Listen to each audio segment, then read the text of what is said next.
everybody, welcome back to my channel. My name is Emily. My favorite makeup today, well, that's going to be a surprise because today we're going to be looking at all of my forgotten makeups. This is makeup that I brought with me on this trip that I haven't either used at all during this trip or that I haven't really used in the last couple of months, and there's an eyeshadow palette I haven't actually used at all. So we're going to be taking a look at that makeup that I've just sort of purchased at some point and then kind of stuck it to the back because it wasn't my favorite thing, and I'm going to try it out today. So first up, I've already got my foundation and my concealer on. I'm wearing the Hourglass Vanish Seamless Finish Foundation Stick in the shade Shell.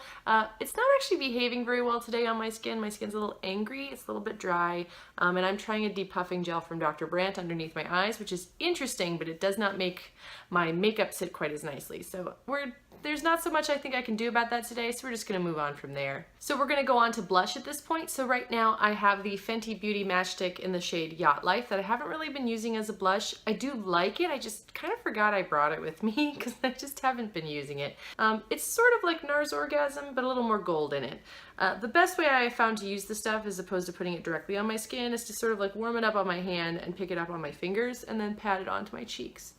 And you get a really nice soft like luminous glow to it. See, this side has the blush and this side doesn't, so it can be kind of like a subtle buildable blush. But I'm also going to use the stick on the other side directly on the skin so you can see the difference. I feel like when you apply with the stick directly, if you don't do it very gently, it can sort of like tug at your skin, especially if your skin's dry, which mine is today, but you can build up a lot faster. So I'm not the biggest fan of like a stick product. I do really like the Fenty highlighters because especially if you put those on, you can layer additional highlighter on top very easily because it sticks to it. So that's why I like those so much, but I tend to neglect this one, so I need to remember this one more often. But there are two highlighters in this Tarte Blush Bazaar, so we can also take a look at those. I think I want to do some layering. I would like to use this one, but I also have another highlighter palette that I haven't really used at all that I also want to pull into this. So we're going to come back to this in a second. Let me pull that other highlighter palette. And that would be the Anastasia Beverly Hills Sun Dipped Glow Kit. It's a really nice glow kit. I just almost never reach for this one. I don't think the shades are necessarily the best for my skin tone. I've used the colors on other people, but I haven't really used them on myself. And when I look at the swatches of these, I do think they're really nice, but I don't know that they're really my colors. Like, I think it's just not the colors I would pick for highlighters. I think they look great on people, and they look great on people of like all different skin colors, like my skin color, darker skin color is probably better. You know, it's just I don't ever reach for this one. I guess if I were going to pick anyone in this to use, I would probably go with Moonstone. So I think I'm going to try to like put Moonstone on and then put a little bit of this other shade from the Tarte Blush Bazaar, this Worthy shade down here on top as well. And see, that's a really lovely highlight. Maybe I should use this more often. I mean, it's not a colorful highlight, which I love a colorful highlight. So maybe that's kind of what throws me off on this. It almost seems subtle because it's not like blue or purple or whatever.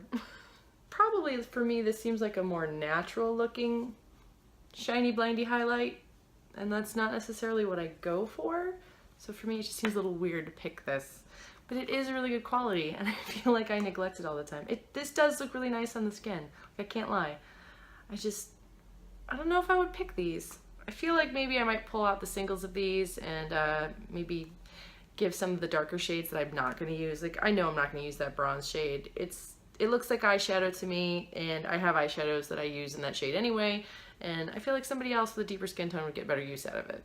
And up here is that Tarte highlighter. It's sort of got a slight pink iridescence to it.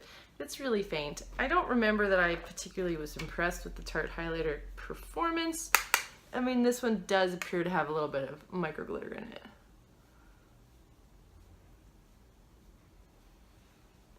All right, you know, I'm not mad at it, but I know that the Anastasia Beverly Hills is doing all the work here. This is just a vehicle. Yeah, so it's a good highlighter addition, but I don't think by itself it was going to do anything special. But putting it on top, you know, I'm okay with that. Being away from my entire makeup stash has really put into perspective what I actually care about, and I know when I get home, I think there's going to be a good decluttering happening again. I know I just did one, and you know, there's nothing like not being able to access things, so I knew what I was missing because I was like, I really wish I had remembered to bring this, or I wish this wasn't so big so I could have brought it with me, as opposed to, why did I take this? I knew I wasn't going to use it. It's just going to sit here for 2 months doing nothing, and I'm going to take it home and put it in the back of my drawer for however many more months till maybe someday I'm gonna look at it and go, no, it's time to get rid of that. It's just sometimes, you know, you think you're gonna love it and you're just like, no. Or the new thing came out, which happens more often, I think, because there's always so many new products that you can purchase. When the next big things comes out, you go and you buy that, and that's the thing you focus on, and you forget about all this other stuff. And you know, I really need to have a mindset change on that kind of thing. So this next item is a little embarrassing, and it's this. This is the Kat Von D Metal Matte Mini Palette. I haven't used this at all. I don't even think I swatched it. No, I haven't touched any shadow in this palette. I bought this palette. I wasn't even going to buy this palette, to be honest. I had decided I wasn't going to buy it because I didn't need it, because the majority of these shades appear in a different palette of Kat Von D's that I already own. I wanted an actual travel-friendly version of the Metal Matte palette, which is huge and long, but unfortunately these aren't the colors I would have wanted to be in a mini palette. I would have wanted the purples and the blues and the greens, that sort of thing. Instead, you're getting all of the warm tones, because warm tones are what everybody's doing these days, and it's just not my favorite kind of eyeshadow. I ended up picking it up anyway because I got a gift card and I thought, well, I do like to collect all the Kat Von D products, I'm gonna pick this up. And I just never used it. It's not that I'm getting sick of the brand, I'm not, but maybe the eyeshadow is just not what I should be focusing on from that brand. Because for me, I love lip products, but you know, I haven't felt like really inspired by any of the eyeshadow palettes by Kat Von D since I'd say the Pastel Goth was probably my favorite. I really love that palette, and I didn't bring it with me just because I don't like to take it out of the house, because I'll never be able to buy it again, because everything's limited edition, just like this is limited edition, just like the Metal Matte palette's limited edition, like the Saint and Sinner palette's limited edition.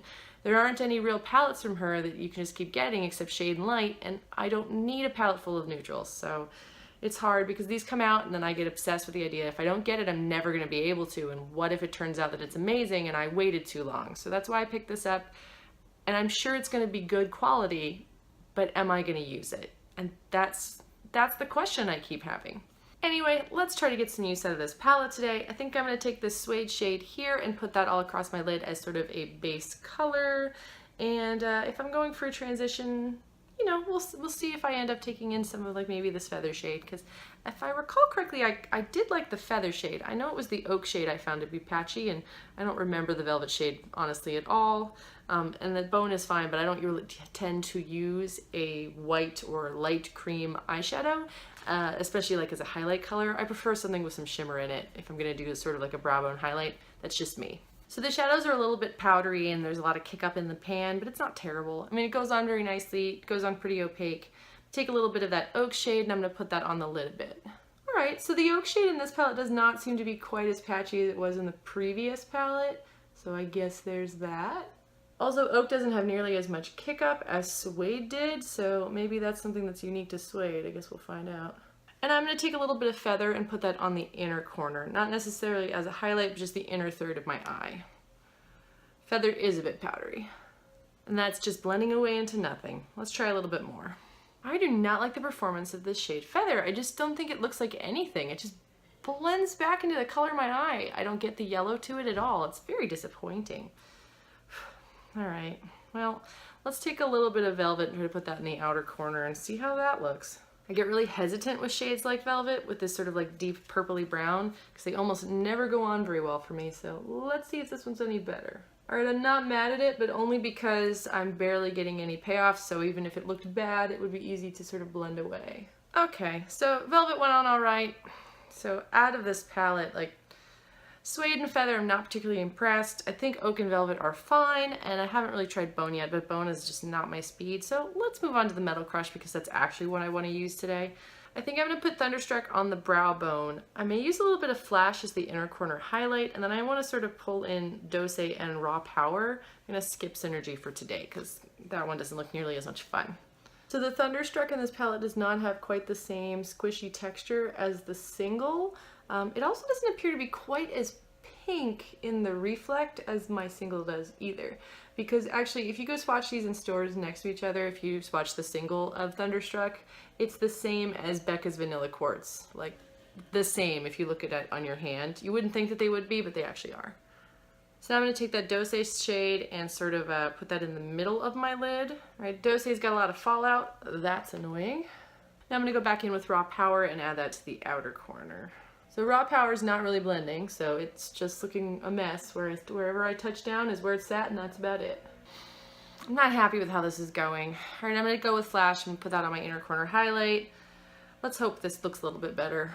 Well, we've made a look, so let's put some eyeliner on and some mascara and see how that looks. And so this is the finished eye look. I don't think it necessarily looks bad. However, I'm not super impressed with these eyeshadows. I think they're fine, but I didn't need to buy this palette. I shouldn't have bought this palette. I mostly bought it, I know, because I wanted a travel-friendly version of Thunderstruck, because when I take the single with me, it has broken before, and I didn't want to have to deal with that again. I thought this would be more shelf-stable, which I'm sure that it is. But these are my colors. I'm not going to pick this. And last up, we're going to move on to the lip product. This is the Fenty Beauty Stunna Lip Paint. I do like this lipstick. I have been forgetting to wear it, and I need to because it's starting to separate a little bit, so I have to shake it back up before I use it. It also appears like I've used a significant amount because I think the line shows around here. I haven't used it that many times, so at this point, I really just want to use this lipstick up and, you know, get my money's worth out of it. I think it's a good formula. You just have to be really careful applying it because it's pretty unforgiving if you screw up the application. But the applicator on this lipstick is amazing. So I hope she comes out with other shades because I would love a different shade. But I mean, you know, a bright red is great. And there's one coat of Stunna lip paint. I mean, this stuff's pretty amazing. It's just, if you mess up application, you have to take the whole thing off and start over. But it's a really beautiful lip product. I should remember to use it more often. So now I've tried this makeup out again. Is it really worth using? So like the Fenty Beauty Matchstick, I do like this product. I probably won't repurchase one when I use this one up because I just don't remember to use it. It does have a pretty decent amount of product in there. I mean, I'm not going to run out anytime soon. Like, I still have this much to go. So I just need to be diligent and keep using this up. I suspect when I use up the blush that's currently in my project pan, this will probably what I add in instead because I do like this and I do want to use it up before it goes bad, that kind of thing. This Tarte Blush Bazaar, I don't love the highlighter. I think the highlighter's just sort of okay. I think the blushes in here are fine. They're just not super different. Like, none of the shades are that different from each other. And there's definitely this one shade I figured out the other day that this Fortunate shade looks terrible, so I should never use that one. I just don't look good in an orange blush, which is fine. I don't have to. Unless you're going for like a theatrical look, that's not the blush color for me. But, you know, it's not a bad palette. I'll keep it for now, but this is not like a necessary item I should have purchased. It's fine and I'm not mad about it, but I don't need to buy another one of these the next holiday season. As for the Sun Dipped Glow Kit, it is a lovely palette. I do think what I would be best served doing is taking the highlighters out of it that I definitely will use, which would probably be Moonstone and probably Tourmaline, but I don't think I'm probably going to use Summer or Bronzed, and I should probably pass those on to somebody else because I can get a Z palette or something, like just a magnetic palette of any kind, pop these guys out because they're designed for that. That's what the little finger holes are for, and just try to use the ones I think I'll actually use, and the rest of them I should give them a new home because otherwise they just sit in here and then I swatch them against other things, but I don't wear them. As for this Kat Von D Metal Matte Mini, I'm just not super impressed with this. I probably should never have purchased this. I have other things. I have other palettes by Kat Von D that have colors in it that I like better than these. These just aren't my shades. You know, this is just not the shade I'm gonna pick. And the formula is fine, although I do think some of these are a little bit powdery. I did get fallout from Raw Power. I got a lot of kick up from Suede, and Feather had like a terrible performance. But, you know, overall, I made a nice eye look, but I'm just not super thrilled with these. It was a mistake to pick this palette up. So I'm gonna keep it around for now. I'm gonna try to use it while I'm on this trip because I don't have a ton of eyeshadow. I mean, I have plenty of eyeshadow, but you know, I'll try to do another look with it, see if I like it better. But you know, next time I do a declutter, I don't think this guy's gonna be staying around.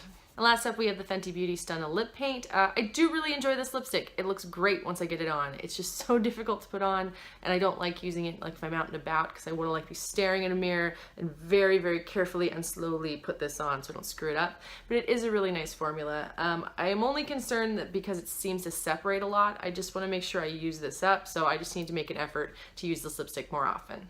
And so there you have it. Thank you so much for watching. If you're enjoying the content on this channel, please subscribe.